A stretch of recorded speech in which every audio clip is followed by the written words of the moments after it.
Coconut Podcast,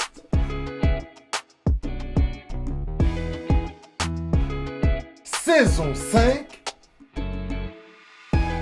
présenté par le groupe Quartier, avec votre animateur Alain Joe.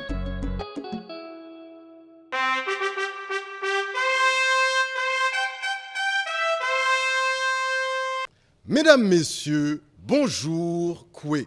Écoutez, en ce mois de l'histoire des Noirs, Coconut Podcast réitère avec une autre invitée de marque, messieurs, dames. En effet, Coconut Podcast se permet de vous présenter l'une des grandes dames des 2-3 dernières années sur la scène politique québécoise, mais je vous dirais municipale. Avec cette élection, eh bien, elle marque l'histoire de la ville de Longueuil, mais je vous dirais des annales de la politique municipale au Québec. C'est avec une immense joie que Coconut Podcast, et oui, on s'est déplacé jusqu'à l'hôtel de ville de Longueuil pour nous entretenir. Alors là, messieurs, dames, dans un premier temps, elle est conseillère municipale du district de Georges-d'Or, oui. Elle y a grandi, on va en parler un peu plus loin. Mais aujourd'hui, mairesse Catherine Fournier lui a fait confiance et c'est elle qui préside le conseil de ville de Longueuil. Messieurs, dames, sans ne plus tarder, c'est avec honneur et respect que nous accueillons dans le cadre du mois de l'histoire des Noirs 2023, je dis bien, Madame la présidente du conseil de ville de Longueuil, Reine Bombo Alara, messieurs, dames. Reine Bombo Alara, comment tu vas? Très, très bien. Très bien, merci. Merci de me recevoir sur ton show. Puis merci d'être bienvenue à l'Hôtel de Ville. Effectivement, on est dans la salle c'est magnifique. Exécutive. Et là, tu commences à devenir un habitué. Ben là, on a eu Madame la mairesse, on a eu Catherine Fournier, puis là, on est avec toi. Exact. C'est juste incroyable. On a le drapeau du Québec, le drapeau de Longueuil, puis Coconut Podcast, on a remporté ce prix qui fait en sorte qu'on fait rayonner la diversité à travers le Québec. Donc, on est franchement content d'être avec toi aujourd'hui. Et toutes mes félicitations, d'ailleurs, pour le lauréat 2022, Prix pour un Québec sans racisme. Félicitations. Ben, le fait que tu sois élu toi-même dans la ville de Longueuil, que tu sois présidente, je pense qu'il y a un effort, on va en parler un peu plus loin dans l'entrevue, mais on sent que les choses changent au Québec, puis on y participe activement, donc tout en notre honneur, je te dirais. Oui, absolument, c'est beau. On voit effectivement un changement là, depuis plusieurs années, puis très heureux, j'en suis sûre, toi aussi, d'en prendre part, d'être partie prenante de ça. Excellent, excellent. Reine Bombo Alara, écoute, c'est incroyable. Tu fais partie de cette cohorte de grandes dames issues de la communauté noire qui ont été élues, propulsées au devant de la scène politique municipale. Écoute, je pense à Madame Cadet au niveau provincial, Madame Dorismont, que tu as la chance de peut-être croiser de temps en temps, qui est dans Marie-Victorin. On a Madame... écoute, là, il y en a tout plein. Oui, Madame Ouellet, qui est présidente également du conseil de ville. Oui, donc ton homologue, excellent. Puis on a tout plein de gens élus, là, à Repentigny, Joubert-Simon, entre autres. Donc, tu sais, c'est vraiment intéressant de voir cette émergence de gens issus de la diversité. Nous autres, Coconut Podcast, on est dans le mois de l'histoire des Noirs. On reçoit une aussi grande dame que toi. On va apprendre à te connaître. D'accord. Ouais. Ça a l'air que toi, ça fait déjà une trentaine d'années là, que tu es installé au Québec. Tu es rendu une vraie de vraie. Tu es rendu un vrai sirop d'érable. Ça fait 35 ans à peu près que tu es avec nous, là, 36, 35. Tu fais-tu le décompte un peu? Oui, je suis arrivée en 88, en fait. Quand même. Mais avant d'aller plus loin, je veux mentionner qu'on a quand même deux grandes dames. Oui, Madame Luala Lika. Luala Lika, qui est originaire du Congo également. Exact, tout comme moi. Et on a Rolande Balma. OK. Et elle qui est burkinabé. Burkinabé, Faso, exactement. le pays des femmes intègres. Hein? Oui. Ouais, intéressant. Dis que tu es originaire du Congo, Kinshasa. On va voir si tu n'es pas pire congolaise. Mbote. Beauté. OK, bon, pas pire. Tu es capable de nous dire bonjour en lingala, c'est cool, c'est En bon. fait, j'y suis née. OK. Je suis arrivée ici très, très tôt. OK. J'avais pas 2 ans quand je suis arrivée et tu as raison de dire que ça fait plusieurs années que je suis à Longueuil. C'est ici que j'ai élu domicile, en fait. Ouais. Puis, ben, c'est ça, j'ai gravité dans mon district de Georges-Dard. C'est pour ça qu'aujourd'hui, je suis très, très fière de représenter ces quelques 11 300 quelques voix de mon district parce que je le connais, je connais les rues, je connais la dynamique du district, je connais les organismes, puis j'en ai bénéficié également. T'es une native de la place. Tout comme. Ouais, tout comme. Ben là, il peut avoir grandi autant d'années, là. Exact. Tout comme. Ben, moi, Ouais. je me sens 100% québécoise et 100% congolaise. Il n'y a pas de 50-50. 50, non? Pour- Petit non. guidou. Pour Je moi, je suis me avec sens, toi là-dessus. ouais, Ouais, on exact. s'entend. C'est vraiment cool de pouvoir te parler. On sent ce renouveau en politique. Tu sais, je me dis, waouh! Tu sais, c'est comme avoir Michelle Obama devant moi. Ah là. non, quand même. Ben là, en tout cas, Mais je suis très à ton flattée, mais niveau, quand là, même. ouais, c'est intéressant, C'est c'est gentil. intéressant. Tu arrives à Longueuil, mais t'es pas toute seule, là. T'as la famille, mais t'as une sœur, Sylvie. Oui, Peux-tu? Ouais. connais-tu Sylvie? Ben non. Écoute, quand notre podcast, on fait des recherches pas à peu près, puis ça a l'air qu'elle a été quand même ta comparse là, dans ton intégration dans ta nouvelle société. Quelques bons mots pour ta sœur Sylvie, puis surtout sa réaction, puis celle de maman, lorsqu'elles vont savoir que Madame Catherine Fournier t'a dit « Ouais, on va travailler ensemble. Ouais, je te veux dans mon équipe. » Quelques bons mots pour maman et ta sœur. Sylvie, c'est ma grande sœur. Moi, je pense que je n'aurais jamais survécu sans ma grande sœur. J'étais collée à elle littéralement quand on était jeunes.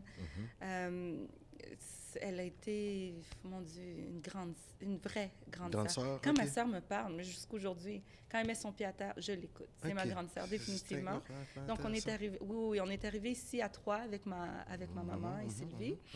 Ma mère s'est remariée là, par après, mais aujourd'hui, c'est mon papa. Oui, bien sûr. J'appelle papa. Et c'était quoi?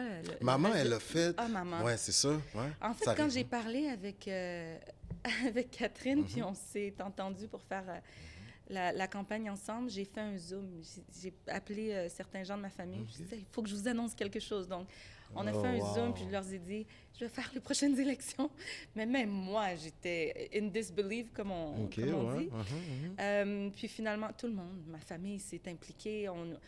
Au début, on se lançait là-dedans, puis on ne savait même pas vraiment dans quoi on se lançait. J'ai demandé à ma grande sœur d'être ma directrice de campagne parce que c'est définitivement la personne en qui j'avais le plus grande confiance. On aime ça, c'est bon. Définitivement. Et ma sœur est très...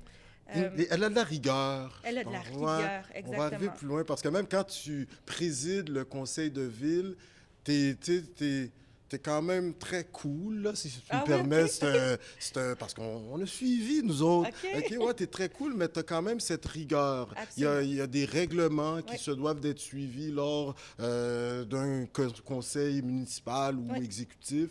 Puis toi, tu fais respecter ça. Tu t'es même donné un mot d'ordre de faire respecter les règles qui se doivent d'être appliquées. Est-ce que ça te vient de ta sœur, cette rigueur, tout en étant très malléable?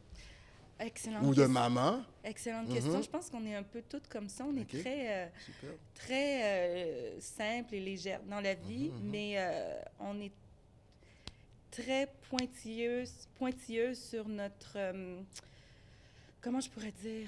Je suis intransigeante, en fait, sur la justice et l'égalité et l'équité. Est-ce un trait de caractère? Aujourd'hui, on vous voit davantage. Donc là, on apprend à vous découvrir davantage. Est-ce un trait de caractère? On est dans le mois de l'histoire des Noirs, de la femme noire. Je pense que ça nous est associé beaucoup, effectivement.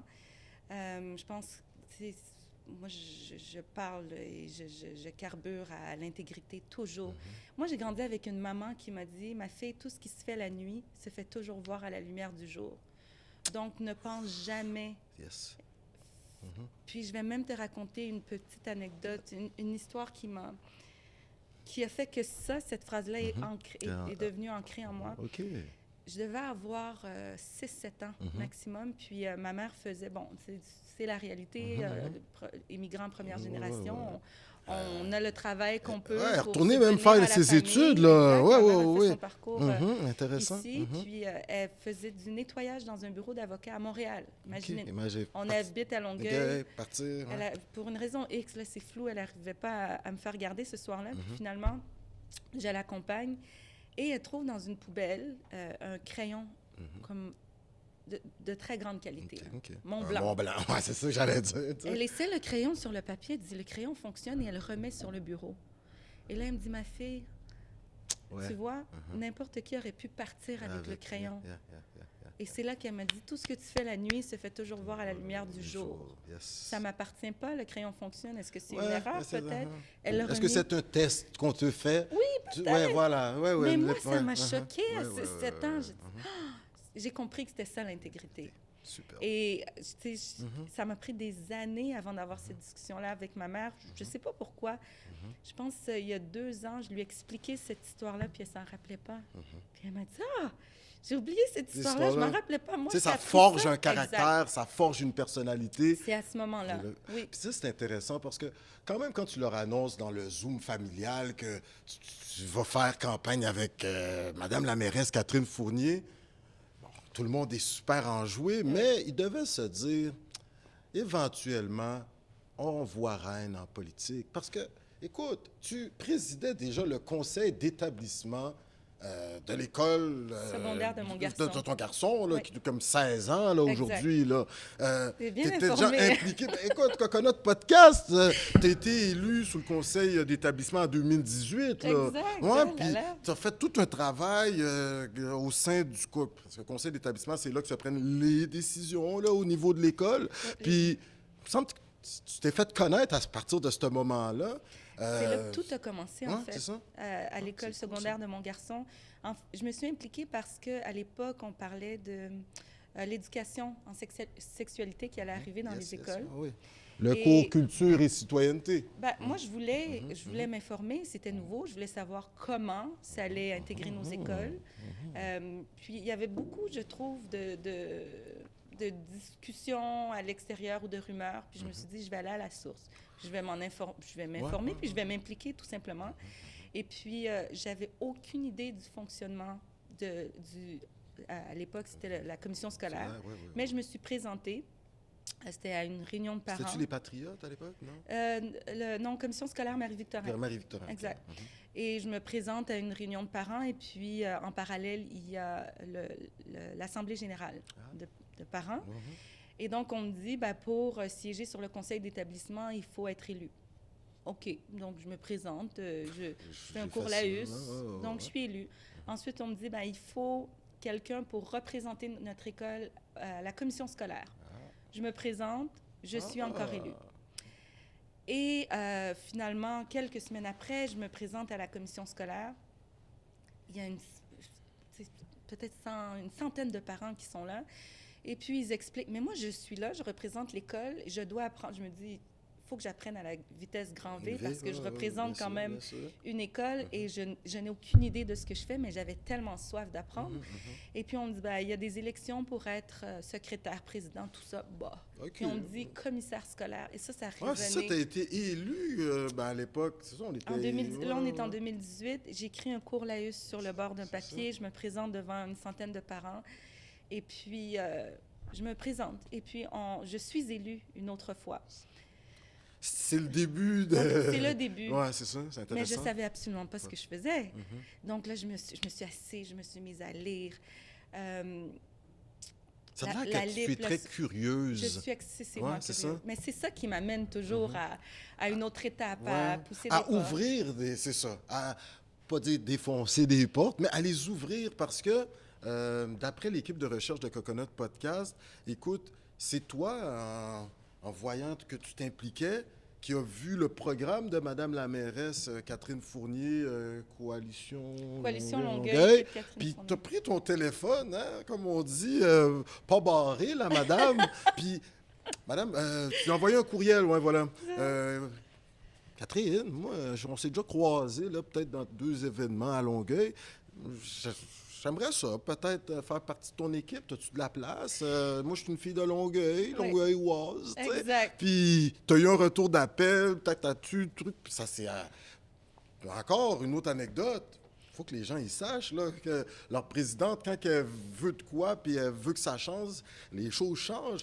À un moment donné, tu as appelé au Sénat du Canada, puis tu as demandé à parler à une sénatrice pour comprendre un dossier, savoir c'était quoi les possibilités. Tu sais, comme on dit, t'en as dedans, là, tu sais, ouais. Ben, il y a tout un contexte à ça, mais c'est vrai.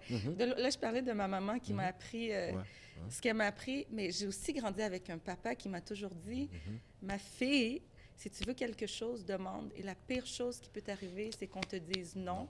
Et non a jamais tué personne. Après 10 non, à un moment donné, tu trouveras bien C'est quelqu'un vrai. qui te dira, ben viens donc, je te donne une chance. Mais des fois, C'est le vrai? non fait mal, vraiment très, C'est très mal. vrai, Mais c'est c'est correct, ça ne te tue pas. Des fois, tu plies les genoux un peu, tu ravales ta fierté Ouais, peut-être, là, ouais, puis ouais. tu continues. OK. Donc, j'ai grandi avec ça et j'ai toujours posé des questions. Des fois, on me disait, Reine, franchement, tu peux pas poser cette question-là, ça fonctionnera pas. Donc, je me suis souvent trouvée dans des situations invraisemblables parce que j'ai tout simplement posé la question. Donc, je voulais rencontrer une sénatrice. Pour une raison X, là, ça m'est venu par la tête. Puis, je suis allée sur le site du Sénat. On est en 2019-2020. OK, ouais. Et je tombe sur Marie-Françoise Mégy. OK. Et j'envoie un courriel Ouais, ouais. à son bureau. Puis, je dis, ben, j'aimerais ça, la rencontrer, mais j'ai aucune raison. Je voulais juste m'asseoir avec Ouais, elle ben, puis discuter. écoute. Puis, ben, son bureau m'appelle, puis ils me disent, Madame Bombeau, la sénatrice Mégy va être à Longueuil. Telle date, avez-vous un restaurant à lui proposer? Aïe, aïe. Puis, finalement, on n'est même pas allé dans un restaurant parce que, bon, longue Ça a pas l'air histoire, de- ça a pas donné. elle avait plus de batterie, elle trouvait plus le GPS. On a passé 2 heures assises au McDonald's, en face de la Ouais. place Longueuil, à discuter. Un café, était-tu bon?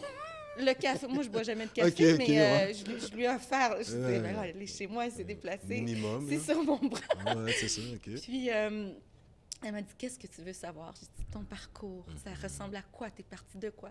Elle m'a expliqué son histoire. Aujourd'hui, encore, on est en contact. Puis, Donc, une inspiration. Ça a l'air que pour toi, c'est important d'avoir ces inspirations, ces modèles féminins.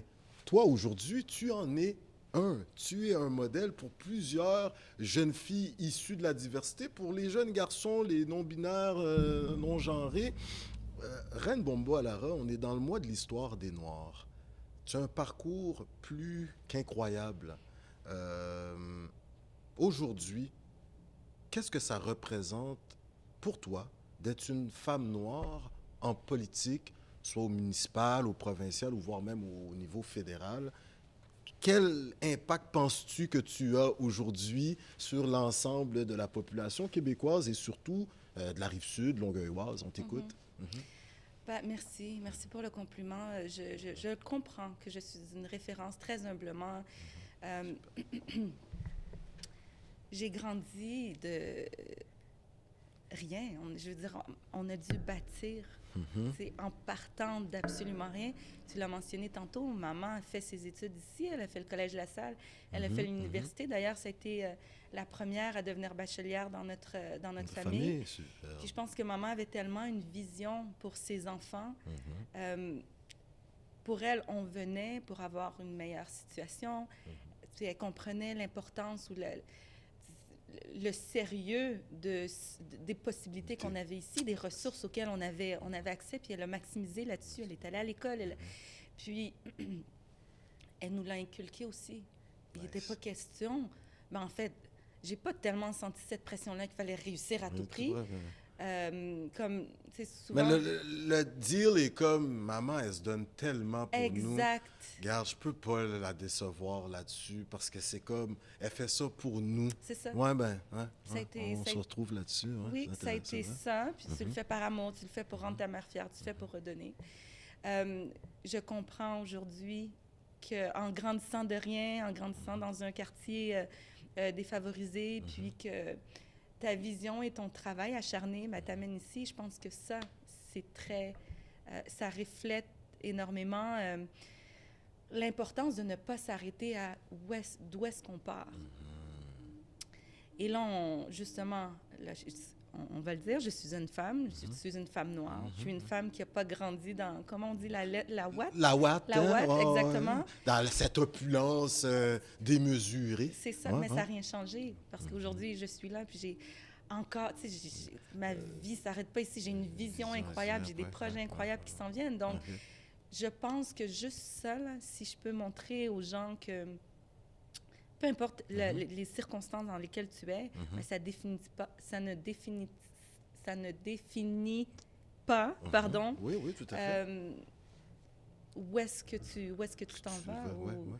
Mais dans ce parcours, plusieurs jeunes vont te dire, oui, mais Reine, on est des fois victime de discrimination, de racisme. Comment as-tu pu mettre ou en faire fi ou tout simplement composer avec une réalité que le Québec a eu à dealer avec, là, en quelque sorte? Le racisme, est-ce que ça t'a freiné ou ça a peut-être été davantage un moteur qui t'a fait dire, ben moi, je vais prouver à ceux qui peuvent douter que, écoute, on en a dedans, nous aussi, donc je t'écoute. Hein? Mais le racisme, le profilage racial, tout ça, on n'en fait pas fi, on le vit. La réalité, c'est que la première chose que les gens voient quand tu rentres à quelque part, c'est que tu es noir. Tu ne peux pas le mettre dans ta poche. Tu composes avec. Excellent. Mais on voit une majeure évolution. Puis ça, je le dis régulièrement, que moi, à mon école primaire, on était 5 Noirs, de 2 familles différentes. Ma soeur, ma cousine et moi d'un côté, et 2 frères et sœurs. Et quand je regarde mon fils, exact, qui est toujours dans le centre de services scolaires Marie-Victorin, qui était la même commission scolaire que moi, ils sont à 51% des jeunes issus de l'immigration. Donc, il y a un changement, pas à peu près. Là. Il y a un changement. Mais moi, ce que j'ai vécu quand j'étais au primaire, puis qu'on me demande de toucher ma peau, puis qu'on me dise... t'es pas de chocolat. T'es pas du chocolat, puis comment ça, tes cheveux qui sont comme ça, puis pourquoi tes lèvres sont plus grosses que les miennes, puis pourquoi... Ça, j'ai pas aimé, là. C'est sûr que... T'es comme ostracisée, t'es toujours celle différente. Mais de voir qu'aujourd'hui, mon fils n'a pas à gérer avec ça... Puis il y a cette évolution-là, il y a une plus grande ouverture. Sa fierté pour maman, très rapidement, lorsqu'il voit maman être,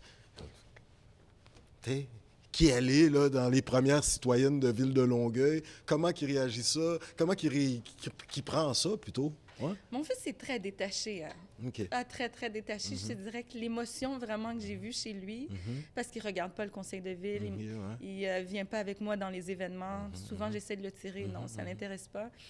C'est le soir où j'ai gagné les élections, où on était dans la salle pour recevoir les résultats. À ce moment-là, j'ai vu mon fils sauter. Mais il m'a vu pendant 6 mois faire du porte-à-porte, passer à la porte, revenir brûler. Mais je l'avais assis, puis je lui avais expliqué en tout début. Je lui avais dit, là, ça va être des mois de sacrifice. Il faut que tu comprennes que maman ne sera pas là autant, mais ça va payer. Mais donne-moi ces mois-là, on va se voir moins, on va se croiser. Mais je serai toujours là. Puis l'important, c'était qu'on communique. Tu es où? Tu fais quoi? Là, je suis là, je rentre à telle heure. Donc, ce soir-là, j'ai vu l'émotion. Mais après, c'est un ado qui est un peu détaché, qui a sa vie.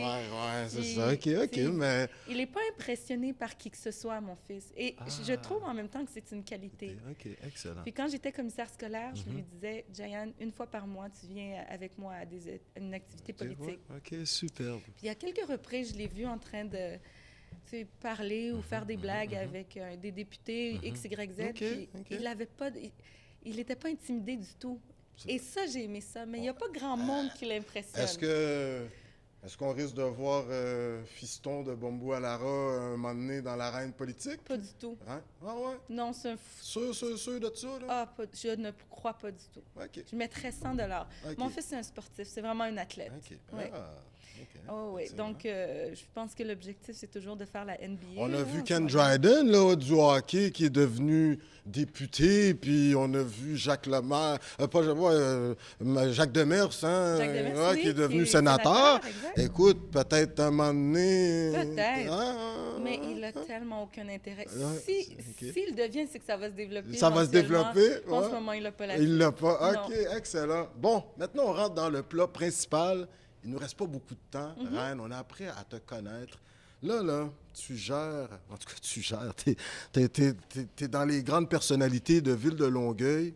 Il y a plusieurs dossiers, nous, qui nous intéressent à Coconut Podcast. Dans un premier temps, qu'est-ce qui se passe dans Ville de Longueuil au niveau du mois de l'histoire des Noirs? Est-ce que vous avez des activités? Je sais que tu as dévoilé quand même une programmation. On est encore dans le mois de l'histoire des Noirs. Il reste quelques jours. Là, on diffuse dans quelques moments.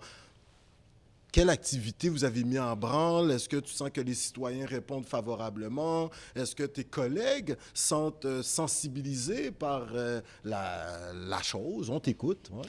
Ben oui, en fait, il faut savoir, pour vous mettre en contexte, qu'en février 2022, on a pour une toute première fois proclamé le mois de l'histoire des Noirs à Longueuil. Wow. Ça s'était jamais fait, exact. OK. Et tu sais, d'où l'importance, je pense, d'avoir cette diversité-là pour amener des angles, des visions différentes. Madame Catherine Fournier, sachez que votre choix, là, il est pas mal apprécié parce que ça permet d'agrémenter la vie puis le vivre ensemble à Longueuil. En tout cas, félicitations pour votre choix. Là. 3 personnes issues des communautés noires. Coconut Podcast, on est là, madame. Ouais. Donc voilà, suite à ça, cette année, on a mis sur pied une programmation. OK. C'est diversifiée. On parle de pièces de théâtre, d'ateliers, on parle d'expositions, de rencontres avec des auteurs. Donc, c'est très diversifié. D'entrevues dans les podcasts. D'entrevues, oui, ouais. c'est vrai qu'on est On beaucoup vous a vu sur sollicité. Focus également, là. Vous faites des capsules. C'est intéressant, ça. Vous m'avez vu sur Focus? Ouais, c'est ça. En tout cas, sur YouTube, là. OK. Ouais, il y a une capsule où ce que vous nous étalez un peu votre parcours, donc c'est intéressant, là. HEC Montréal, Ouais, qui est c'est ça. mon université, qui m'a OK, pris en ouais. entrevue aussi. Ouais, c'est ça. Ben, notre collègue Afil Walalka, qui en fait est chargé du dossier, qui a été prise en entrevue aussi pour parler de la programmation. Je pense à mes collègues qui, et en conseil d'arrondissement du Vieux-Longueuil et en conseil de ville, mardi dernier, ont mentionné le mois de l'histoire des Noirs. Et ça, c'est une grande fierté parce que c'est pas parce qu'on n'est pas noir que ça nous touche pas, au contraire. Donc, de voir mes collègues qui le mentionnent puis qui invitent la population à prendre part aux activités et qui mentionnent qu'eux-mêmes ont pris part aux activités, il faut savoir que c'est pour tous. Ça n'a pas été créé pour nous. L'objectif, c'est justement de rapprocher, de créer d'ouvrir le dialogue, de s'intéresser à la réalité d'autrui, d'échanger. Donc, oui, effectivement. Puis, ça amène une curiosité. Tu sais, souvent, on va dire que le racisme part de l'ignorance. Bien là, en faisant ça, ça permet... l'ignorance. Exactement. On va s'informer.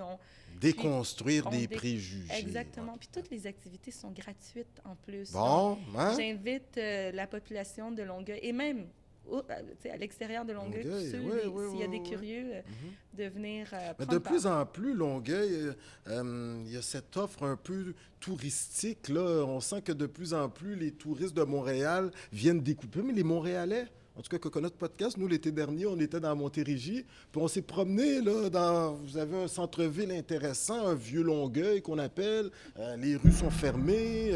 Écoute, on sent que c'est effervescent au niveau culturel. 100%. Puis là, avec cette offre depuis 2021, 2022, oui, dans le cadre du mois de l'histoire des Noirs, c'est encore plus intéressant. Oui. Nickel. Oui, on apporte une grande importance à la culture, effectivement. Puis vous avez raison, l'année dernière, l'été dernier, la rue Saint-Charles était piétonnisée. Donc, ça permet aux boutiques qu'il y a sur Saint-Charles, aux entrepreneurs qu'il y a sur Saint-Charles d'être accessibles. Les gens, ils marchent, ils font du vélo. Ben, je pense que Mme Fournier, de plus en plus, elle est une adepte, hein, avec un de ses collègues maires de Laval, de ces villes, M. Boyer, ville sans voiture, le concept de la ville, 15 minutes, tout est à 15 minutes de proximité. On sent que l'urbanisme également préoccupe énormément l'équipe de Coalition Longueuil. Madame la mairesse, on saute un autre dossier, s'est entendue avec les autorités aéroportuaires de Longueuil.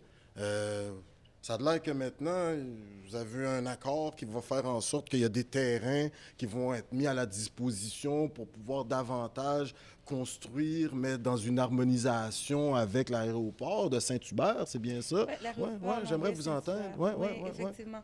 Ben, en fait, premièrement... Vous êtes satisfaite de l'entente? Ben, c'est historique. Hein? Ouais. C'est la première fois. C'est un aéroport qui a presque 100 ans. Et pour une première fois, l'aéroport et la ville de Longueuil travaillent en collaboration ensemble.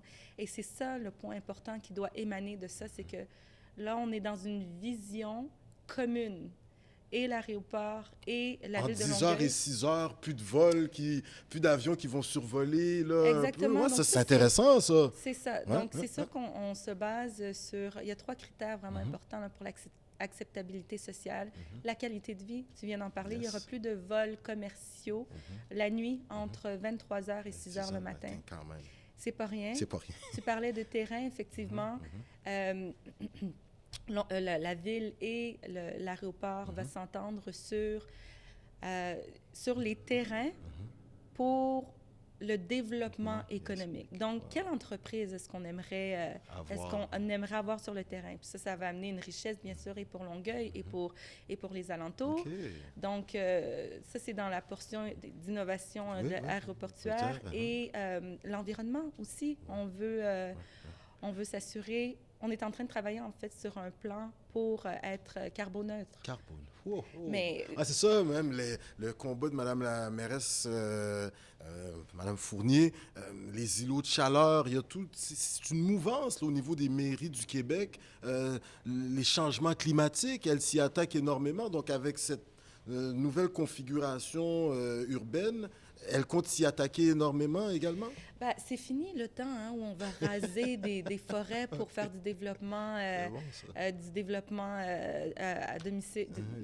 Urbain, là, de construire des immeubles. Non, ça n'existera plus. Non, effectivement, je pense que justement, on est à repenser la façon de développer les villes. Plutôt, tu mentionnais que l'auto en 15 minutes. Oui, c'est ça. Ben, les villes ont été faites alentour des automobiles. Mais là, on essaie de repenser. Est-ce qu'on peut être... le citoyen au centre de la ville, là, en quelque sorte. Là. Ouais. Est-ce qu'on peut avoir plus de pistes cyclables? D'ailleurs, nous, on a annoncé qu'on allait... Je pense qu'on est passé à 60 km de pistes cyclables déneigées. Avant, c'était pas déneigé. Je pense qu'on était à 5 km déneigés. On est passé à 60 km déneigés. Pourquoi? Mais pour augmenter la part modale. On veut que les gens marchent, on veut que les gens courent, on veut que les gens... meilleure santé. Meilleure santé, fassent de la bicyclette l'hiver, à l'année longue. C'est intéressant. Vous pensez la ville, en ce cas, Coalition Longueuil, vous pensez la ville de manière globale. Vous prenez pas chaque pan puis vous essayez de les régler, mais il y a comme une vision qui est harmonisée. C'est intéressant. Et cette vision-là est là depuis la campagne électorale. Okay. On avait fait plusieurs promesses électorales et en ce moment, on est en train de les concrétiser un par un, effectivement. Puis la réflexion a été faite, comme tu dis, de façon globale pour la ville de Longueuil. Puis, comme tu le dis, un peu repenser les façons de faire parce que les temps changent. Autre temps, autre mœurs. J'adore. Autre temps, autre mœurs. Développement urbain dit que même nous autres, que notre podcast, ça fait 2 fois en moins de 6 mois là, qu'on vient intervenir. On commence à se dire, on va regarder pour acheter peut-être dans le coin. Tout citoyen qui veut s'installer dans une nouvelle ville va regarder l'aspect également au niveau sécuritaire, sécurité publique. Qu'est-ce qui est offert, comment les forces de l'ordre interviennent. Écoutez, vous aviez l'un des grands directeurs de police qui a servi à Longueuil, M. Daguerre. lui-même, lorsqu'il était en place, a fait appel à certains de ses collègues policiers, entre autres au niveau provincial, pour venir l'assister à Longueuil. On parle de M. Patrick Bélanger. Exact. Et lorsque M. Daguerre va être recruté par Ville de Montréal, parce qu'il y a des problèmes pas à peu près à Montréal aussi, votre directeur général, M. Parizeau, c'est bien ça? Oui, exactement. Alexandre. Il va constituer un comité, là, vous pourrez nous expliquer, et vous allez arrêter votre choix sur M. Bélanger. Moi, comme citoyen qui voudrais m'installer ici, est-ce que M. Bélanger vous a garanti qu'il allait poursuivre dans le travail qui avait été fait par M. Daguerre? Écoutez, immersion, réseau, ça va-tu rester, là? Tu sais, c'est comme devenu référence au niveau du Québec. Même M. Bélanger, lorsqu'il était à la SQ, il fait 32 ans là-bas, lui. Là, Oui, là. exact, Ah, c'est ça. quand même. Il avait envoyé un de ses attachés pour observer comment votre projet réseau immersion fonctionnait. Puis là, après, M. Daguerre l'a recruté au SPVL. Oui, c'est ça, au service de police Ville de Longueuil, oui. Non, au SPAL, au service de police Les d'agglomération. de Ah, c'est pour Longueuil. ça que j'étais plus... Merci, Madame la Présidente. Oui, Ça vous va? êtes... Ouais, excellent, excellent. On se promène entre Montréal, Longueuil, Laval. Repentigny. Non, ça fait beaucoup d'acronymes. Oui, exactement. Est-ce que ce choix, c'est le bon? En êtes-vous fier? Est-ce que M. Bélanger vous a garanti qu'il allait poursuivre dans le travail fait par M. Daguerre? On vous écoute. En fait, moi, j'ai totalement confiance en M. Patrick Bélanger. Je suis très heureuse là, de la nomination. Super. Il faut savoir que c'était important pour nous que le successeur de M. Daguerre continue justement les travaux, les chantiers qui avaient été commencés. Tu l'as mentionné, immersion, réseau. L'objectif, c'est qu'il y ait une pérennité là-dedans. Puis, M. Bélanger a effectivement confirmé qu'on continuerait dans cette voie-là. Puis, absolument, j'ai confiance. C'est pas nous, il faut savoir que nous, le politique, on n'a pas, nous, on ne s'est pas impliqués dans le processus décisionnel. Mais Un le choix directeur nous a été général avait soumis. quand même, c'est ça, un cahier des charges où ce qui se disait, bon, il fallait que le prochain, Madame la mairesse lui avait sûrement dit... C'était Ouais, important. c'est ça, ouais. C'est sûr que c'était important. Puis c'est une condition très importante pour nous que, justement, le travail de Fadi Daguerre qui a été entamé continue. Parce que c'est très prometteur, puis on y croit profondément. Puis moi, j'ai eu la chance de siéger avec Fadi Daguerre puisque je siège sur la Commission de la sécurité publique. Ah, OK, super. Et maintenant, je vais siéger avec M. Bélanger, effectivement. Nickel. Mais oui, plein de confiance, absolument. OK, superbe. Puis il était même aux enquêtes criminelles à l'agglomération de Longueuil au niveau du service de police, là. Donc, c'est quelqu'un qui connaissait quand même déjà le fonctionnement de police de Longueuil. C'est ça. Donc, c'était numéro 2 à la SQ. Il est venu il y a quelques mois OK. en tant que directeur adjoint. Wow. Et là, ça a été effectivement le choix premier. Écoutez, Mme Fournier, elle a la capacité d'attirer les grandes pointures. Elle a l'œil, Hein? hein? Mme Bombou-Alara, M. Bélanger, écoutez, Mme Lalika, Madame Balma. Balma. Et toute l'équipe, Ben d'ailleurs. là, écoutez, on tombe des nues, là. Elle a une excellente vision. Puis Ouais, je pense ouais, que c'est ce qui fait une de nos très grandes réussites. Je pense que l'équipe est complémentaire. Tantôt, quand je parlais de diversité, je ne faisais pas seulement référence au fait qu'on vient de la diversité, qu'on est noir. Non. On a de tout dans notre équipe. On a des entrepreneurs, un qui travaille à la banque, homme d'affaires, un humoriste, Sylvain Larocque, que vous connaissez. Je veux dire, en expérience, même en bagage scolaire. C'est exactement, voilà. Totalement différent. Donc, cette importance-là, la vision de Catherine a été extrêmement importante, justement, parce que ça permet d'avoir une vision différente. Des fois, on peut s'asseoir, on parle d'un sujet. Lui, avec son expérience, arrive avec une proposition. Une autre, avec son expérience, arrive avec une position totalement différente. L'autre, parce que, je sais pas, moi, moi, je suis noire, moi, je pense que, soit moi, j'ai vécu ça, ou je comprends cette réalité-là. Est-ce qu'on a pensé à ça? Ah, on l'a pas vu sur cet angle-là. Donc, ça mousse les conversations. Donc, j'encourage tout le monde à être dans la diversité. Ce n'est que plus Oui, enrichissant. ben là, écoute, là, de l'Abitibi au Bas-Saint-Laurent, on peut se dire qu'il y a quand même une diversité énorme. Les gens ont une manière de parler différente, Oui, absolument. des habitudes culinaires différentes. Donc là, même des hobbies, si on se permet l'anglicisme, des passe-temps différents. Il y en a qui aiment aller à la chasse, puis il y en a qui aiment aller plus à la pêche, là, tu sais, genre de même. Pour terminer, Madame Bombo Alara, Coconut Podcast, vous vous adressez pour 30 secondes à vos commettantes et commettants. Si vous aviez un beau mot à leur dire dans le cadre du mois de l'histoire des Noirs, le reste du Québec vous découvre, pour ceux qui ne vous connaissaient pas encore, d'aussi loin qu'à Blanc-Sablon. Hein? Pas pire, hein? Donc, Madame Bombo Alara, Madame la Présidente, vous regardez cette caméra et les 30 prochaines secondes sont à vous. Vos beaux mots à tous les Québécois et Longueuilloises en ce qui a trait au mois de l'histoire des Noirs. Je souhaiterais dire, premièrement, merci à tous les citoyennes et citoyens qui ont voté pour moi. Je souhaite que chacune et chacun se rappelle que là, on est en 2023, c'est plus une question de couleur de peau ou de genre. Je l'ai mentionné. L'heure est vraiment au travail acharné. J'encouragerai toujours l'intégrité. Donc, travaillons fort, travaillons droitement. Chacun et chacune a sa place alentour de la table. Il suffit justement de faire ce qui est en notre pouvoir pour avoir une place à cette table-là. Et une fois qu'on a une place à cette table, c'est de prendre des décisions cohérentes avec la vision, avec ce que nous sommes et de se sentir intègre aussi dans les décisions que nous prenons. Donc, allons chercher cette place-là, faisons la différence dans tous les paliers. Pour ma part, c'est politique, mais ça peut être n'importe quelle sphère. Puis, je nous encourage à nous impliquer, à aller écouter la réalité de chacune et chacun dans le cadre du mois de l'histoire des Noirs. D'ailleurs, je suis allée voir le mythe de la femme noire. Ah oui, ça a l'air que c'est impeccable. C'est impeccable. Ouais, c'est quoi, 20 femmes Exact, 20 ou 21 femmes qui relatent qui parlent de leur réalité. Puis elles en viennent toutes au même constat, un peu, là, ça a l'air intéressant. Écoutez, Coconut Podcast, on te remercie grandement, Reine Bombo Alara.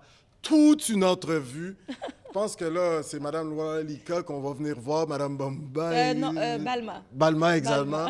On commence à découvrir le Québec en son entièreté, dans la diversité la plus éparse là, qu'on puisse avoir. Incroyable. Puis félicitations à ta directrice de campagne, Mme Sylvie, on vous dit bravo aussi. Vraiment, merci. Et merci à ton équipe, Mme Camille, Mme la mairesse, de nous avoir permis d'être avec toi durant ce mois de l'histoire des Noirs. Merci beaucoup pour votre visite, très appréciée. Écoute, Coconut Podcast, en terminant nos entrevues, on va te le faire toi aussi. On s'est promené à travers le Québec et on a été sur la côte nord, à Sept-Îles. Et nos frères et sœurs des Premières Nations, ils nous disent en Innu, Chinash Kumitin. Par la suite, on a été à Québec, dans la région de la capitale nationale. Puis là, on a été rencontrer nos frères Huron-Wendat. Et en langue Wendat, ils nous disent « Teawek ». Puis là, nous autres, on a pris nos chicades, qu'on est allé jusqu'en Abitibi. Puis là, on a appris en algonquin. Ils nous disent « Miigwech ». Puis là, on est dans la région de Montréal. On a beaucoup de frères et sœurs des Premières Nations, entre autres moi, qui sont même en Montérégie. Et là, les autres, ils nous disent « Niawen ». Donc, on te dit un grand merci, Madame Bombo Alara, présidente du Conseil de ville de Longueuil. Messieurs, dames, oui, nous étions alors là avec l'une des femmes qui a marqué les dernières élections municipales au Québec. Je dis bien en 2021. C'est bien ça? Oui, exactement. Elle est devenue présidente du Conseil de ville de Longueuil le 23 novembre 2021, si ma mémoire est précise. On vient de réaliser toute une entrevue. Je pense que Sky or Universe is the limit. Permettez-moi l'expression anglaise. L'univers n'est point limite pour notre présidente. Franchement, je vous invite à la suivre sur les réseaux sociaux. C'était une entrevue de Coconut Podcast dans le cadre du mois de l'histoire des Noirs. Sur ce, Niawen, merci, au revoir! It's a wrap! It's a wrap! C'était bon!